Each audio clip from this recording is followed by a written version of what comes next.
जय माता दी। माँ कात्यायनी की कृपा आप सभी पर सदैव बनी रहे। आज चैत्र नवरात्र का छठा दिन है और आज आप जानेंगे माँ कात्यायनी की संपूर्ण पूजा विधि के बारे में। माँ कात्यायनी की पूजा नवरात्र के छठे दिन षष्ठी तिथि को की जाती है। इन्हीं शक्ति, विजय और सिद्धियों की देवी माना जाता है।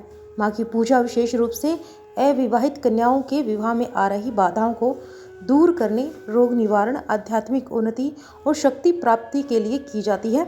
माँ कात्यायनी की विशेष पूजा आज के दिन गोधूली मुहूर्त में करने से जल्दी ही शुभ फल की प्राप्ति होती है।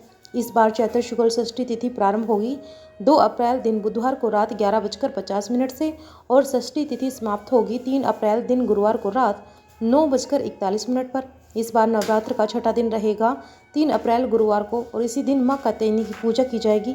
गुरुवार के दिन सूर्योदय होगा सुबह 6:20 पर, सूर्यास्त होगा शाम 6:39 पर, ब्रह्म मुहूर्त सुबह 4:44 से 5:32 तक, अमृतकाल रात 9:28 से 10:59 तक, अभिजीत मुहूर्त दोपहर 12:05 से 12:54 तक, राहुकाल दोपहर 1:30 से लेकर 3 बजे तक रहेगा और इस बार बहुत ही शुभ योग में माँ कात्यायनी की पूजा की जाएगी। इस दिन सौभाग्य और शोभन योग बन रहे हैं। सर्वत्र सिद्धि योग का निर्माण हो रहा है। सौभाग्य योग सारा दिन रहेगा। उसके बाद मध्य रात्रि 12:02 से शोभन योग प्रारंभ हो जाएगा।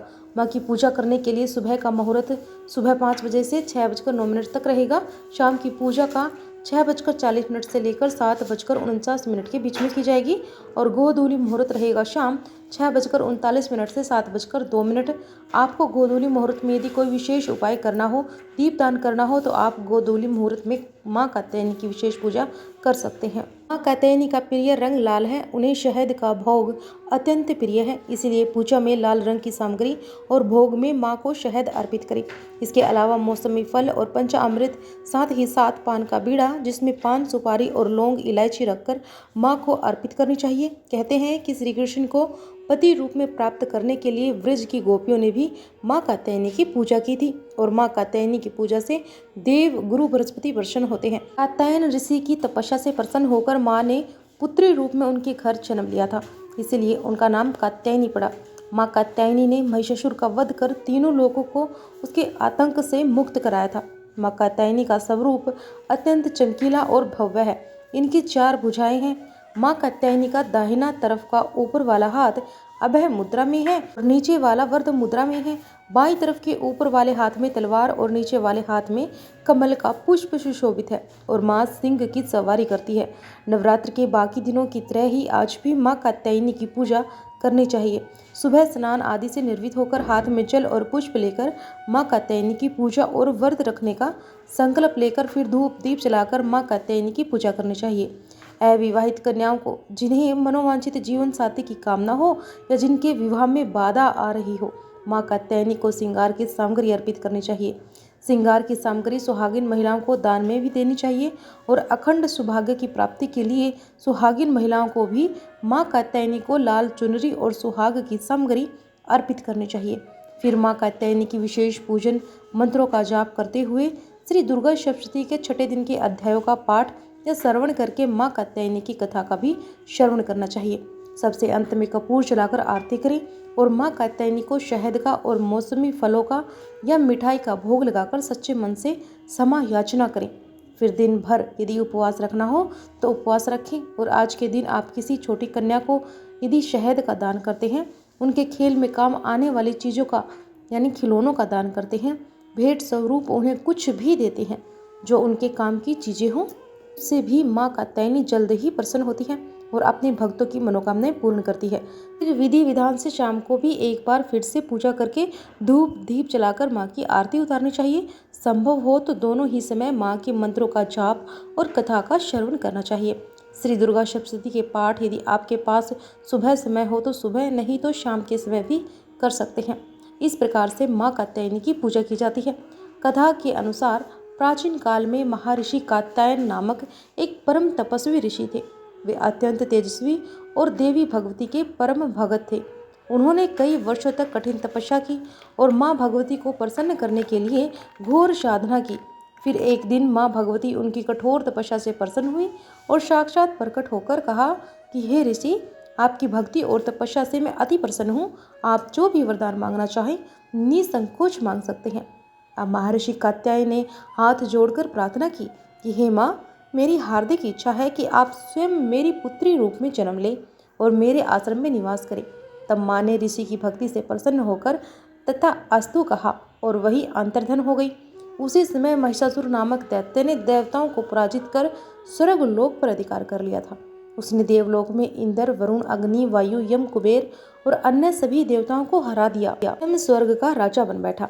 अब पराजित देवता भगवान ब्रह्मा, विष्णु और महेश के पास गए और उनसे महिषासुर के अत्याचारों से मुक्ति दिलाने की प्रार्थना की। देवताओं की प्रार्थना सुन त्रिदेव अर्थात श्री ब्रह्मा, विष्णु, महेश के तेज से एक दिव्य शक्ति उत्पन्न हुई और इसी शक्ति से माँ कात्यायनी का प्रकट हुआ। जब त्रिदेवों ने अपनी शक्ति से देवी को उत्पन्न किया तब समस्त देवताओं ने उन्हें अपने अपने अस्त्र शस्त्र प्रदान किए।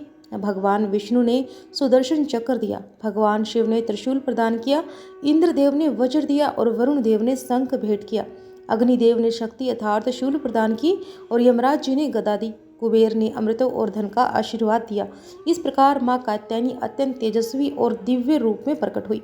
वे स्वर्ण आभा से दमक रही थी, सिंह पर सवार थी और उनका तेज 10,000 सूर्यों के समान था। तब महिषासुर को यह समाचार मिला कि एक दिव्य देवी उनका अंत करने के लिए प्रकट हुई है, तो वह घमंड से भर उठा और पहले उसने अपने सेनापतियों को युद्ध के लिए भेजा।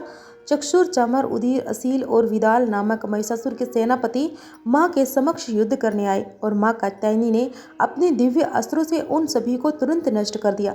यह देखकर महिषासुर स्वयं युद्ध करने के लिए आया और वह बार बार राक्षस, हाथी, सिंह और महिष अर्थात भैंसे का रूप धारण कर रहा था और देवी पर आक्रमण कर रहा था।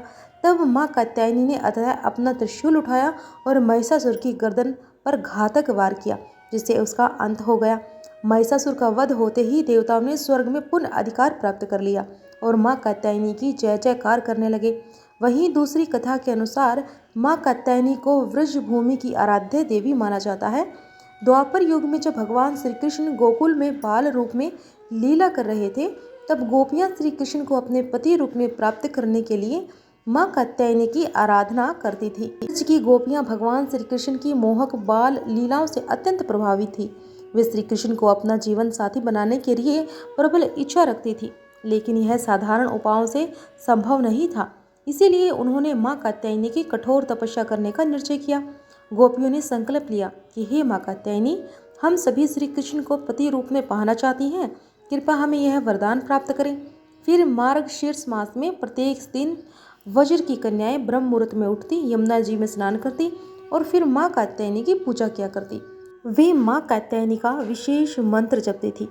हे महामाया कात्यायनी, हे योग शक्ति की अधिष्ठात्री, हे परमेश्वरी, कृपा नंद गोप के पुत्र श्री कृष्ण को हमारे पति रूप में स्वीकार कराइए। अब गोपियाँ माँ कात्यायनी को हल्दी, चंदन, अक्षत, सुगंधित पुष्प, दीपक और नैवेद्य अर्पित करती और पूरे मन से आराधना करती। गोपियों की कठोर भक्ति से प्रसन्न होकर श्री कृष्ण ने उनकी भक्ति और प्रेम की परीक्षा लेने का निश्चय किया। एक दिन जब गोपियाँ यमुना जी में स्नान कर रही थी तो श्री कृष्ण ने उनके वस्त्र चुरा लिए और कदम्ब वृक्ष पर चढ़ गए। अब गोपियाँ जब जल से बाहर आने लगी तो उन्हें वस्त्र न पाकर आश्चर्य हुआ। उन्होंने श्री कृष्ण को देखा जो मंद मंद मुस्कुरा रहे थे। अब गोपियों ने श्री कृष्ण से अपने वस्त्र लौटाने की विनती की तो श्री कृष्ण ने हंसते हुए कहा कि तुम सभी ने माँ कात्यायनी से मुझे पति रूप में प्राप्त करने की प्रार्थना की है, तो पहले मेरी बात मानो।